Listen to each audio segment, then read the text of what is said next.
Shalom Bapak Ibu, senang kembali bertemu di ibadah pertengahan minggu GSKI Sola Gracia California. Mari saya mengajak kita semua untuk menyiapkan hati kita mau datang di hadapan Tuhan. Mari sebelumnya kita berdoa bersama. Sungguh kami bersyukur ya Tuhan, Kau memberikan kami kesempatan lagi untuk menghadap di hadapan-Mu, menyembah-Mu, dan bahkan kami akan mendengarkan isi hati-Mu ya Tuhan. Perkenankan kami ya Tuhan untuk datang di hadirat Tuhan. Terima kasih Bapa, di dalam nama Yesus kami berdoa. Amin.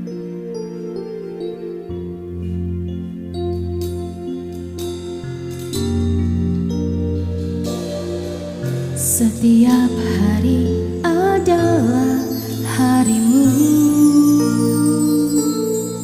setiap waktu adalah waktumu.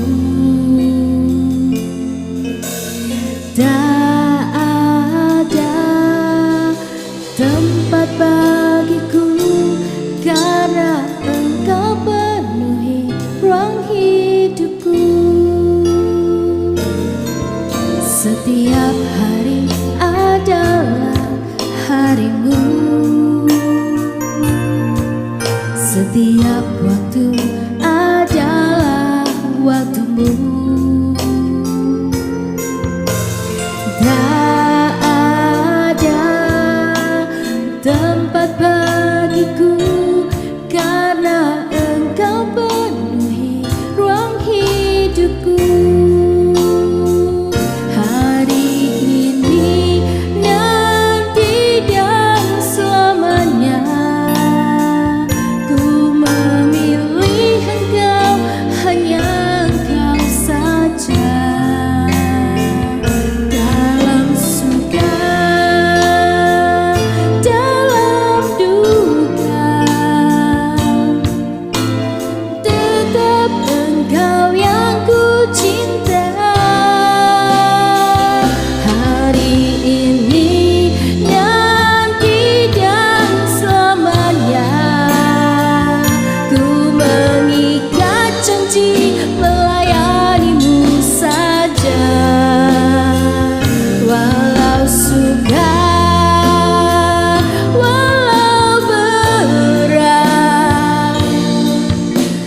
Tetaplah Engkau yang ku cinta.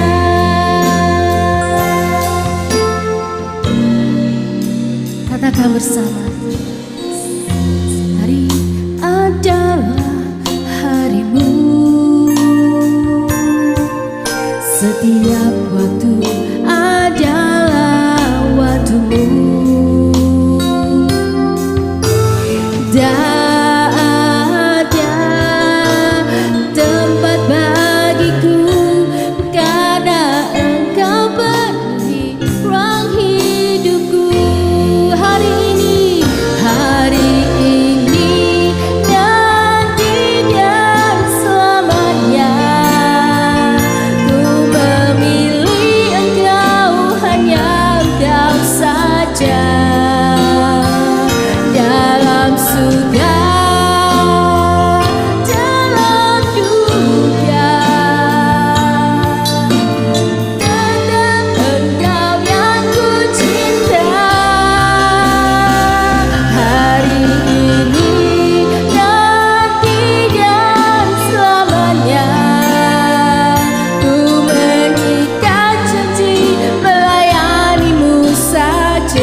Tetaplah Engkau yang ku cinta.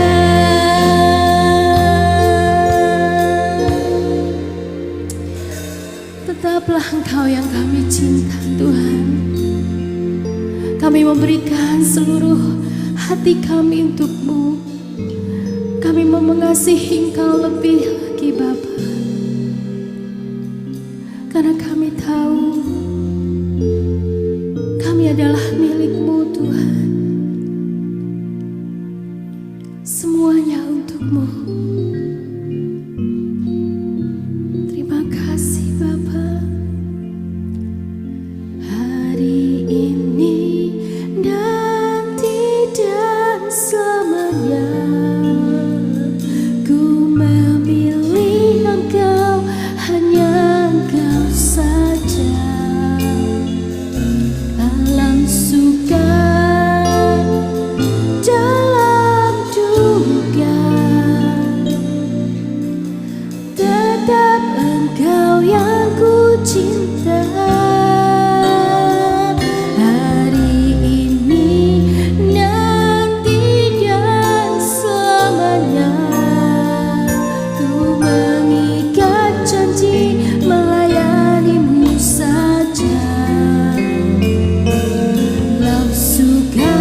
Tetaplah Engkau yang ku cinta.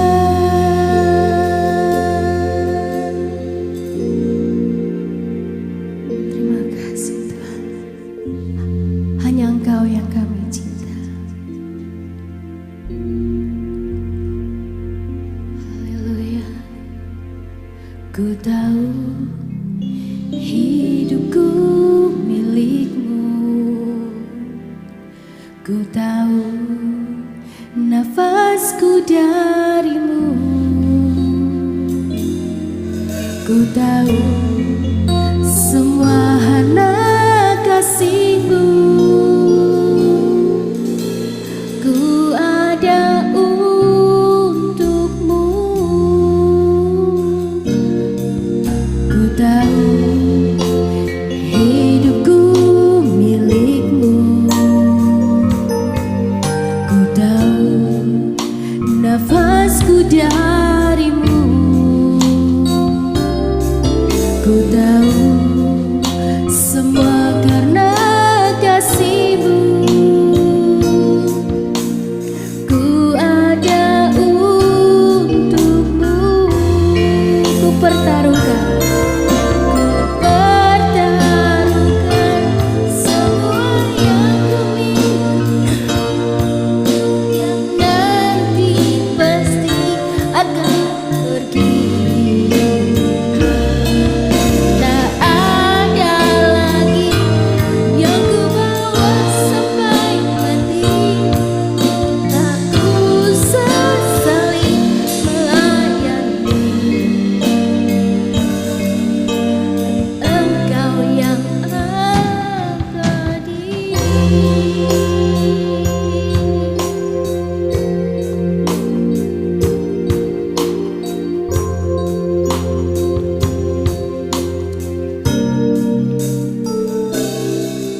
Ku tahu hidupku milik-Mu. Ku tahu nafasku dari-Mu. Ku tahu semua karena kasih-Mu. Ku ada untuk-Mu. Ku pertaruhkan semua yang ku miliki, yang nanti pasti akan pergi. Tak ada lagi yang ku bawa sampai mati. Tak ku sesali melayani. Ku pertaruhkan semua yang ku miliki, yang nanti pasti akan pergi. Tak ada lagi yang ku bawa sampai mati. Tak ku sesali melayani Engkau yang abadi.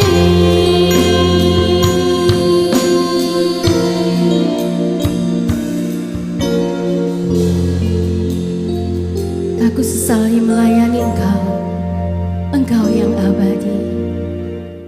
Terima kasih Tuhan untuk kesempatan melayani, hidup seperti Yesus. Berbicaralah Tuhan, berbicaralah Tuhan kepada kami semua. Kami percaya firman-Mu sanggup untuk mengubah kami dan merubah kami lebih lagi seperti Yesus, supaya hidup kami serupa dengan Yesus. Terima kasih Bapa. Haleluya. Amin.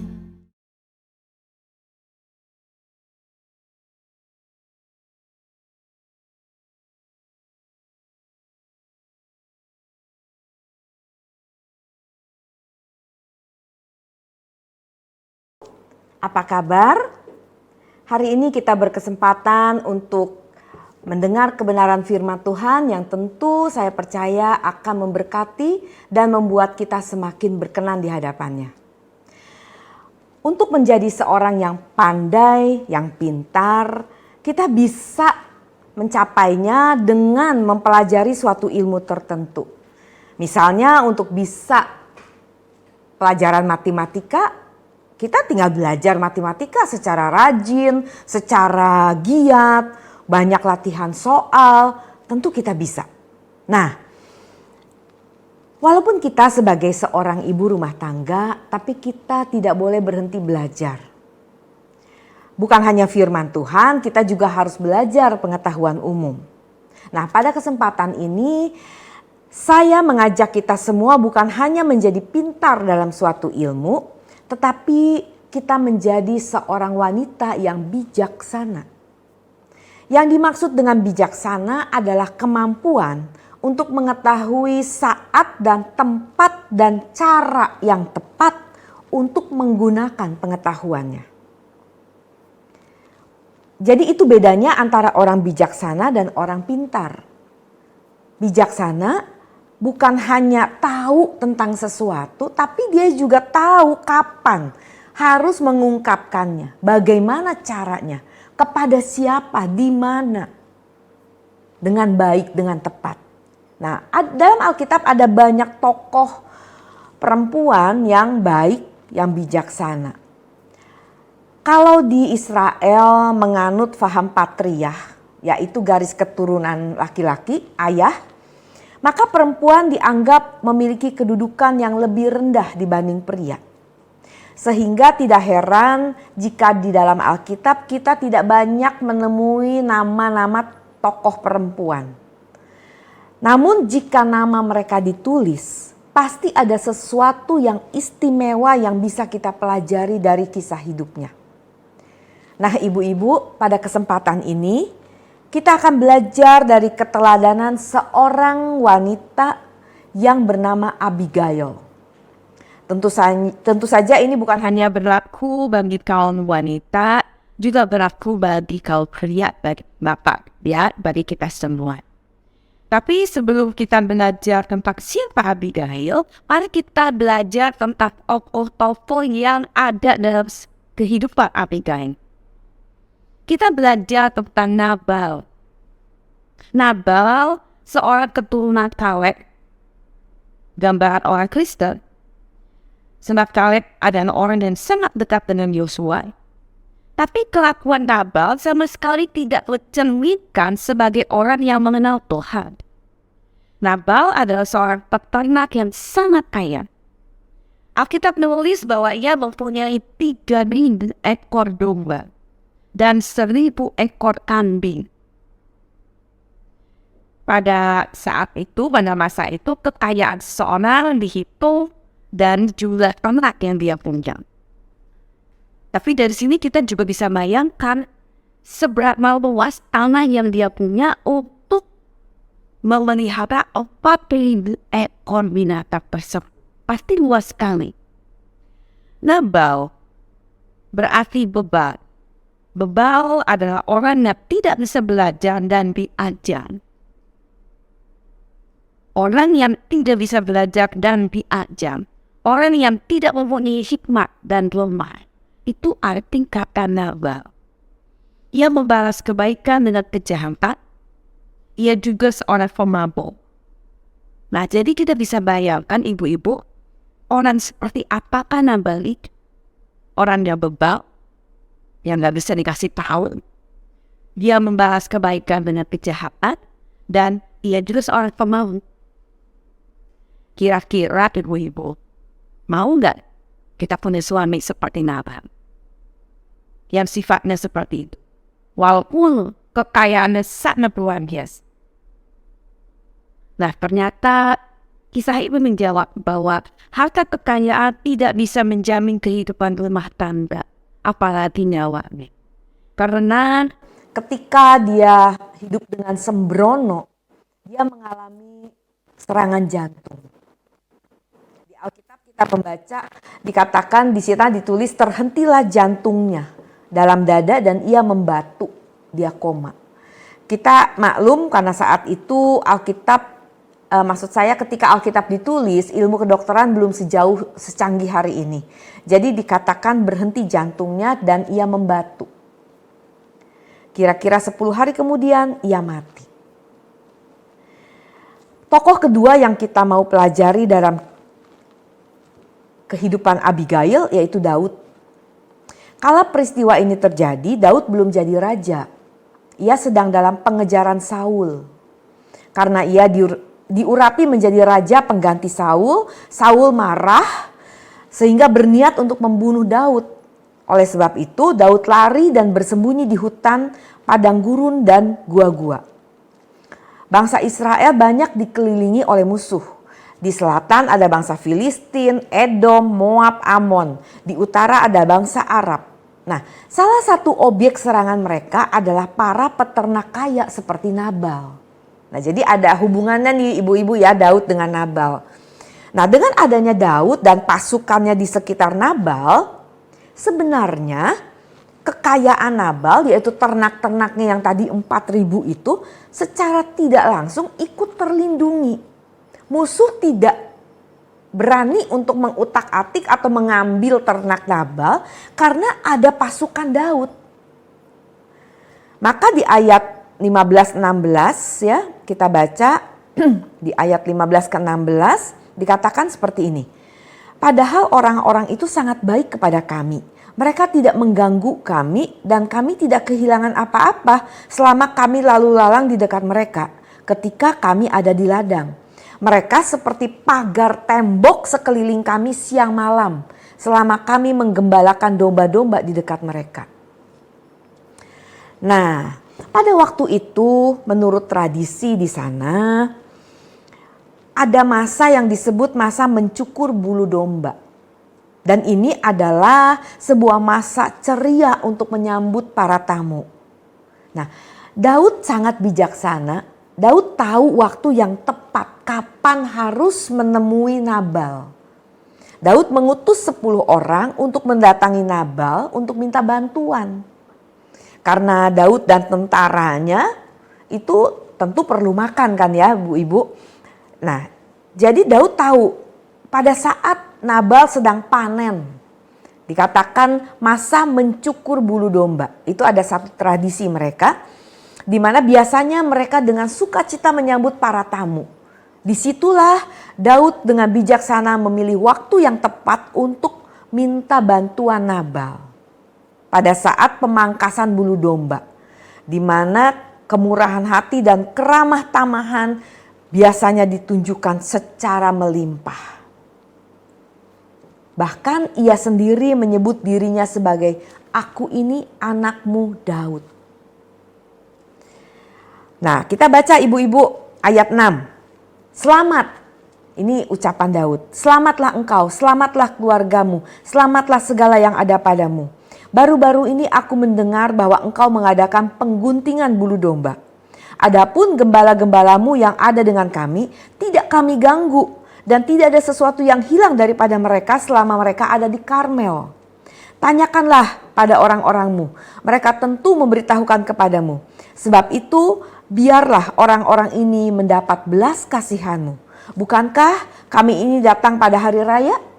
Berikanlah kepada hamba-hambamu ini dan kepada anakmu Daud apa yang ada padamu. Jadi pada saat itu Daud sedang memohon kepada Nabal untuk diberikan sesuatu untuk mereka bisa makan. Ya, lebih lanjut nanti kita akan membaca bagaimana reaksi Nabal. Nah, tokoh kita hari ini adalah Abigail. Abigail adalah seorang wanita yang cantik, yang bijak dan bersahaja. Mengapa Abigail mau bersuamikan Nabal? Yang tadi kita baca sifat-sifatnya yang begitu jahat dan kasar. Apakah Abigail silau dengan harta kekayaan Nabal? Bapak Ibu, khususnya ibu-ibu, perlu kita ketahui bahwa budaya saat itu berlaku bahwa wanita tidak punya hak untuk menentukan dengan siapa ia akan menikah. Bahkan mereka tidak punya waktu untuk mengenal calon suaminya. Pada hari pernikahan dilaksanakan, baru pada hari itulah dia tahu siapa yang menjadi suaminya. Jadi jelas Abigail bukan menikah dengan Nabal karena hartanya. Dia bukanlah wanita yang silau dengan harta. Karena jelas dikatakan Nabal sering terjerumus dengan kemabukan. Kalau Abigail silau dengan harta, pada saat Nabal mabuk, tentu mudah bagi Abigail untuk membawa lari hartanya. Tapi Abigail tidak lakukan seperti itu. Tapi justru Abigail lakukan hal sebaliknya, yaitu ia rela berkorban bagi Nabal. Nah, nama Abigail sendiri berarti leader of joy, leader of the dance. Orang yang membawa sukacita, orang yang memimpin tari-tarian. Tanpa Abigail tidak ada sukacita dan tarian di dalam kehidupan rumah tangga mereka. Abigail wanita yang menarik karena ia memiliki kebijaksanaan. Orang yang memiliki pengetahuan belum tentu memiliki pengertian atau kebijaksanaan. Tapi mari para ibu, pada kesempatan ini kita belajar dari tokoh Abigail ini. Kita akan kembali membaca dari 1 Samuel 25 ayat yang kedua dan seterusnya. Dikatakan seperti ini, ketika itu ada seorang laki-laki di Maon yang mempunyai perusahaan di Karmel. Orang itu sangat kaya. Ia mempunyai 3.000 ekor domba dan 1.000 ekor kambing. Ia ada di Karmel pada pengguntingan bulu domba-dombanya. Nama orang itu Nabal dan nama istrinya Abigail. Perempuan itu bijak dan cantik. Tetapi laki-laki itu kasar dan jahat kelakuannya. Ia seorang keturunan Kaleb. Sekali lagi perlu diingatkan dia keturunan Kaleb.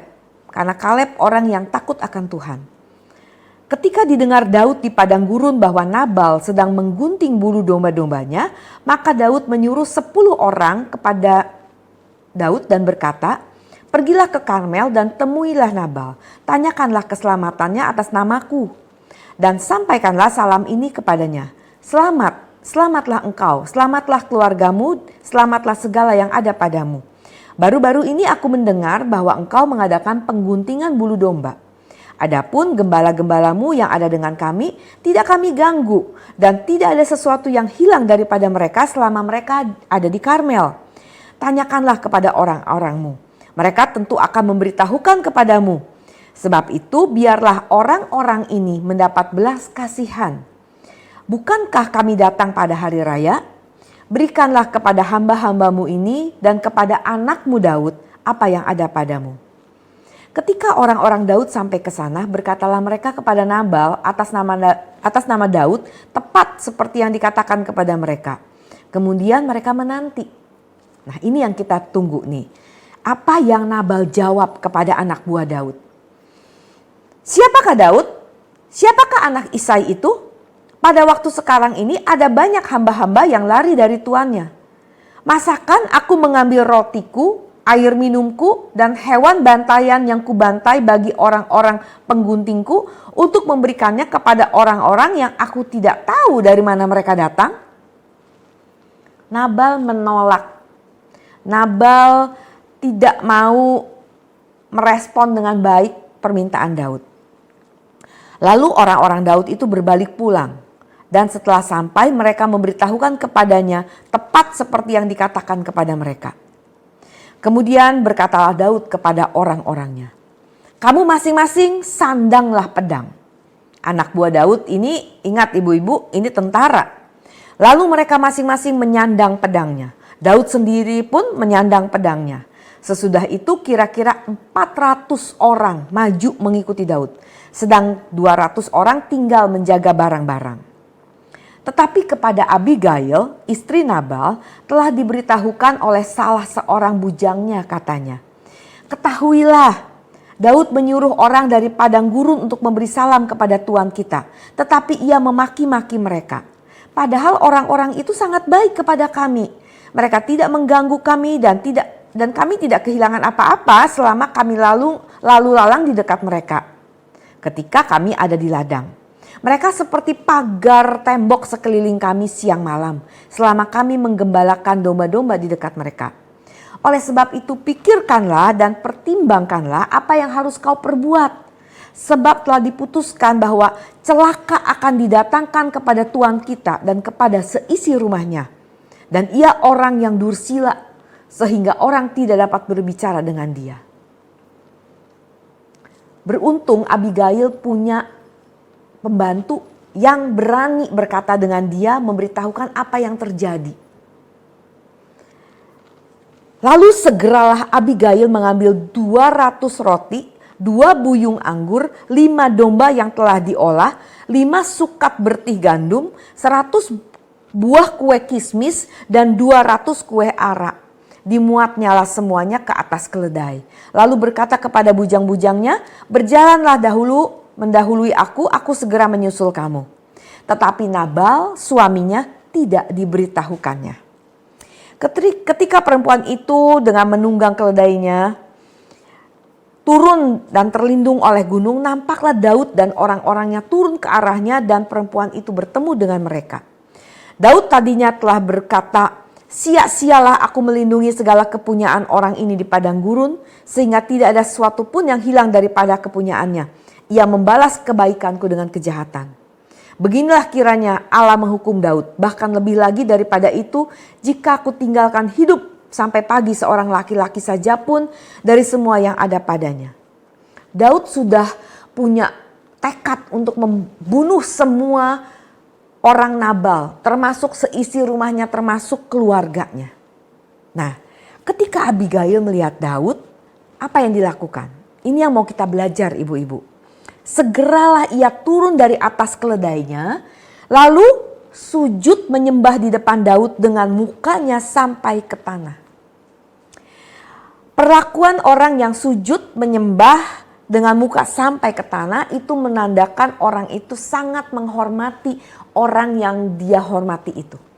Orang yang dia nilai punya level, punya kedudukan yang lebih tinggi. Bukan orang yang selevel. Ya, ia sujud pada kaki Daud. Sampai ke tanah loh dia sujudnya. Dan dia berkata, aku sajalah ya Tuanku yang menanggung kesalahan itu. Izinkanlah hambamu ini berbicara kepadamu dan dengarkanlah perkataan hambamu ini. Janganlah kiranya Tuanku mengindahkan Nabal, orang yang dursila itu. Sebab seperti namanya demikianlah ia. Nabal namanya dan bebal orangnya. Tetapi aku, hambamu ini, tidak melihat orang-orang yang Tuanku suruh. Oleh sebab itu Tuanku, demi Tuhan yang hidup, dan demi hidupmu yang dicegah Tuhan daripada melakukan hutang darah, dan daripada bertindak sendiri dalam mencari keadilan, biarlah menjadi seperti Nabal musuhmu, dan orang yang bermaksud jahat terhadap Tuanku. Oleh sebab itu, pemberian yang dibawa kepada Tuanku oleh budakmu ini, biarlah diberikan kepada orang-orang yang mengikuti Tuanku. Dan kiranya ampunilah kecerobohan hambamu ini. Ibu-ibu, apa yang Abigail katakan dan lakukan di hadapan Daud membuat Daud berkata, orang ini luar biasa. Perempuan ini luar biasa. Dan membuat Daud membatalkan rencananya untuk membunuh Nabal dan orang-orangnya. Nah, paling tidak dari bacaan kita, Bapak Ibu nanti lanjutkan membaca sampai ayat 42. Paling tidak ada 5 hal yang kita pelajari dari keteladanan Abigail. Yang pertama, Abigail berpikir sebelum bertindak. Nah, ketika Abigail diberitahu oleh para pegawai Nabal, Abigail berpikir apa yang harus dilakukannya. Ia harus bertindak sesuatu untuk menyelamatkan Nabal, menyelamatkan rumah tangganya dan seluruh karyawannya. Nah, ini salah satu ciri pertama dari seorang yang bijak. Dia akan berpikir dulu sebelum dia bertindak. Orang bodoh akan bertindak baru berpikir. Tapi orang bebal akan bertindak dan tidak pernah berpikir. Itulah yang dilakukan Nabal. Apa yang Abigail pikirkan? dia memikirkan apa yang harus dia persembahkan. Di ayat 18 dikatakan ada 200 roti, 2 buyung anggur dan sebagainya. Dia tahu apa yang harus dia bawa. Dan yang dia pikirkan, dia tahu apa yang harus dia perbuat nanti di hadapan Daud. Ketika di hadapan Daud, dia turun dari keledai, dia sujud menyembah sampai ke tanah. Penyembahan Abigail ini menunjukkan ia seorang yang rendah hati. Dan satu lagi, Abigail tahu kapan dia harus mendatangi Daud. Dia nggak tunda, dia nggak berkata, nanti ya kalau Daud udah deket sini baru saya akan datangi. Tidak, dia sebelum Daud sampai di kemah Nabal, dia dulu datang ke sana. Dia tahu waktu yang tepat. Dia tahu apa yang harus diucapkan. Dia tahu apa yang harus dia bawa. Nah, di ayat lain juga dikatakan bahwa Abigail tidak memberitahu kepada Nabal apa yang menjadi rencananya. Karena dia tahu, Abigail tahu Nabal pada saat itu sedang tidak siap untuk menerima pemberitahuan ini, mendengar cerita ini. Kalau kita jujur ibu-ibu, kita suka salah di situ loh. Kita suka keliru di situ. Kita bermaksud menceritakan sesuatu kepada pasangan kita, kepada suami kita, tapi kita sering tidak bijaksana dengan waktunya. Ketika suami pulang kerja dengan kelelahan tubuhnya, apalagi kalau di Jakarta macetnya luar biasa, udah bisa 2 jam sendiri untuk sampai ke rumah. Belum lagi waktu di kantor mungkin dia kena omelan bosnya. Begitu baru tiba di gerbang, kita sampaikan berita-berita yang menurut kita ini penting, menurut kita ini sensasional, kita ceritakan. Kita nggak bijak di situ. Kita mesti belajar dari Abigail. Dia suruh bujangnya berjalan dulu, dia menyusul, dan sampai di rumah ketika Nabal sedang mabuk, dikatakan di situ mabuk sekali, maka dia juga tidak menceritakan. Karena percuma cerita kepada orang yang sedang mabuk. Abigail bisa menahan diri. Memilih waktu yang tepat untuk menyampaikan permasalahan mereka. Nah, mari kita belajar bagaimana kita harus berpikir dulu sebelum kita bertindak. Mengenai apa yang mau kita lakukan, kapan kita melakukan, dengan cara apa kita melakukannya. Teladan kedua dari Abigail yaitu ia rendah hati. Ia mau mendengar saran atau teguran dari anak buahnya. Secara posisi Abigail lebih tinggi dari anak buah tersebut, tapi dia mau mendengarkan apa yang disampaikan oleh anak buahnya. Dan di ayat-ayat selanjutnya, kalau Bapak Ibu baca sampai ayat akhir, Abigail pada akhirnya disunting, dipinang oleh Daud. Tapi Abigail tidak menjadi sombong. Dia tetap mengatakan, hambamu ini ingin menjadi budak yang membasuh kaki para hamba tuanku ini. Abigail tidak sombong karena dia dilamar, dipinang oleh Daud. Coba bayangkan kalau kita dipinang, kita dilamar atau kita dipuji saja oleh seseorang yang terkenal, oleh pejabat penting, oleh aktor terkenal. Kira-kira bagaimana sikap kita? Kita langsung unggah di medsos. Kita beritahu kepada sebanyak mungkin orang. Saya baru ketemu si A. Kita baru ketemu aktor ini dan dia menyalami saya. Dan dia mengatakan saya cantik, saya hebat. Tidak salah cantik dan hebat, tidak. Ya. Tapi baiklah kita terima semua pujian itu dengan rendah hati. Nah, keteladanan Abigail yang ketiga adalah dia seorang yang objektif. Dia tidak menyembunyikan kesalahan yang diperbuat oleh suaminya. Ia mengakui bahwa suaminya adalah orang yang bebal. Ia berkata benar di atas benar dan salah di atas salah.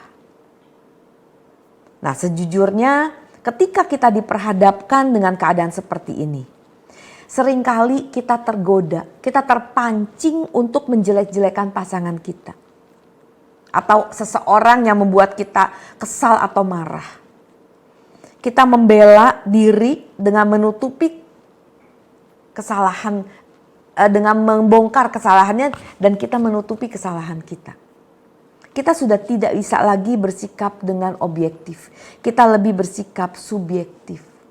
Abigail menjaga kehormatan suaminya dengan mengakui kesalahan suaminya sebagai kesalahannya juga. Ini luar biasa. Kalau suami kita salah, orang tahu kok dia salah. Apakah kita berani berkata, itu salah saya juga? Bukan hanya salah dia. Iya dia salah, tapi itu juga bagian salah saya. Saya akan bertanggung jawab atas kesalahan suami saya. Itu yang Abigail lakukan. Abigail mengarahkan orang kepada Tuhan.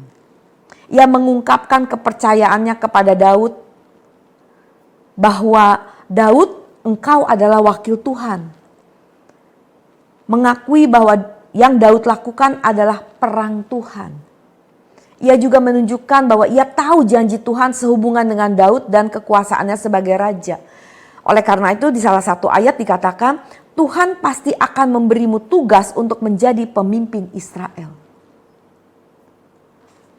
Abigail tidak membawa orang atau siapapun untuk berpusat kepada dirinya, tetapi lewat percakapannya dengan Daud, berkali-kali Abigail menyebut nama Tuhan.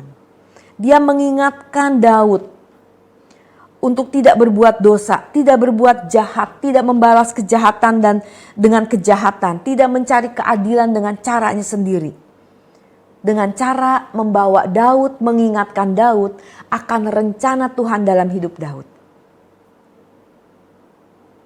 Abigail mengingatkan, membantu Daud untuk tidak melakukan kesalahan.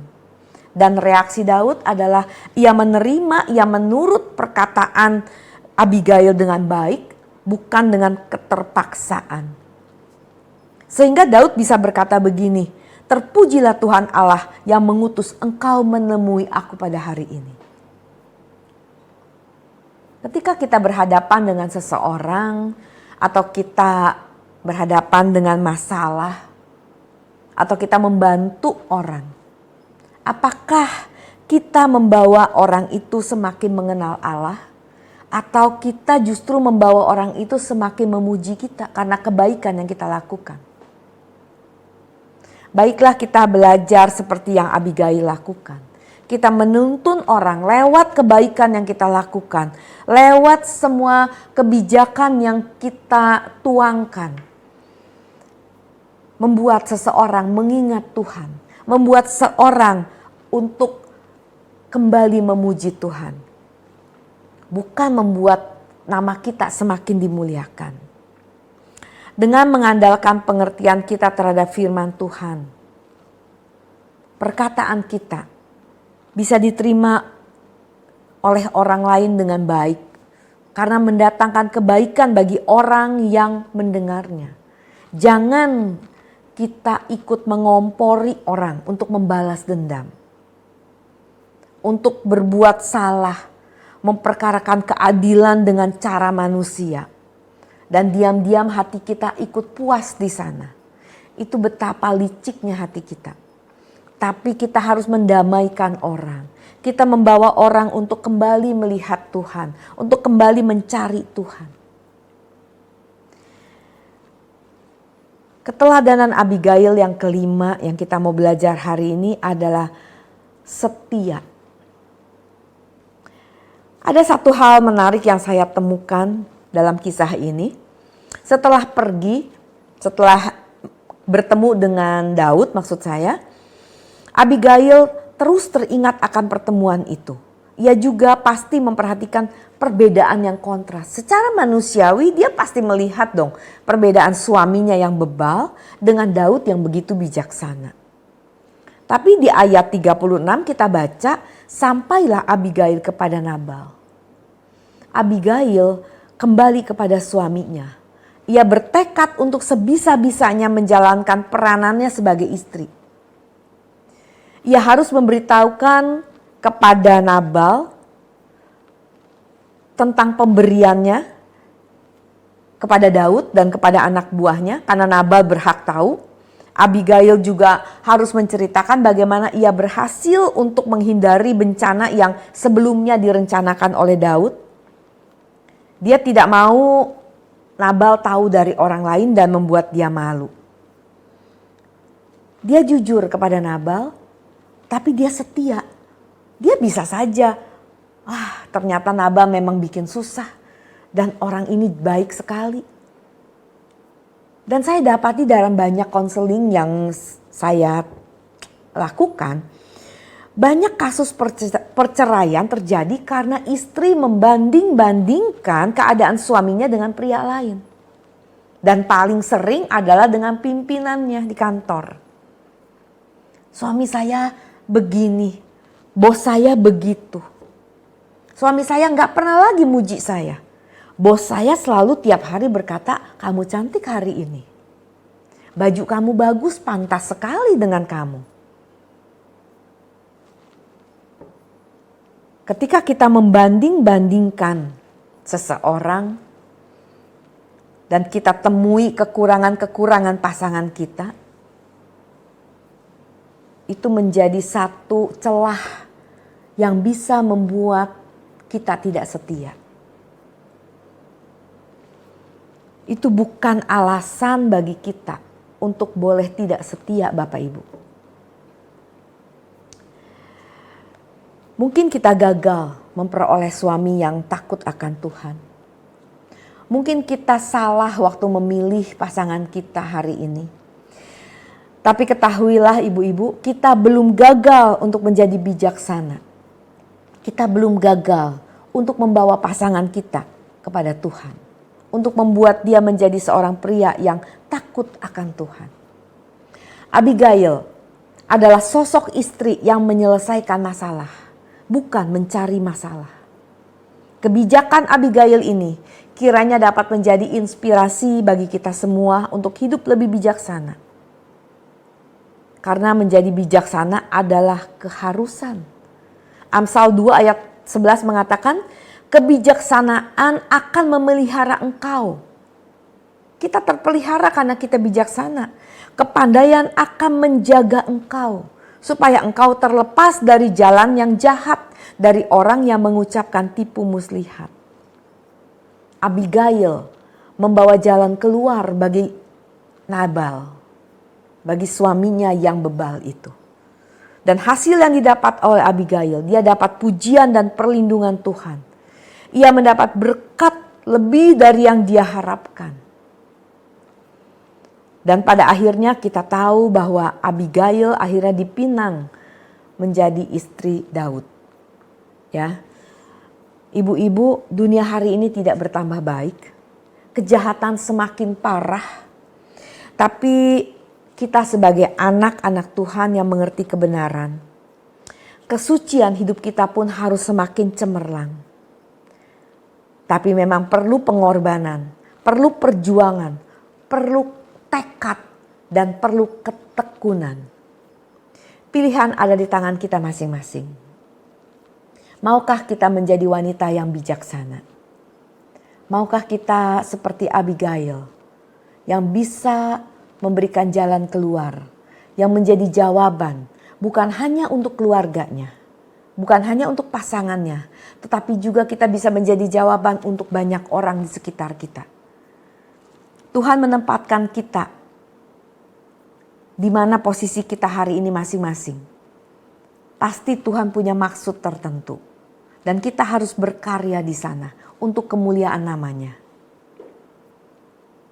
Jangan pernah menyesali apa yang pernah kita putuskan. Tapi kita belajar dari kesalahan kita untuk bangkit, untuk menjadi semakin bijaksana, semakin pandai, semakin takut Tuhan, semakin dewasa. Sehingga seperti Abigail, pada akhirnya kita mendapat kemuliaan dari Tuhan. Kita mendapat pujian dari Tuhan. Sebagai wanita yang bijaksana, sebagai wanita yang berkenan di hadapan Tuhan. Maukah kita seperti itu? Amin. Tuhan Yesus memberkati.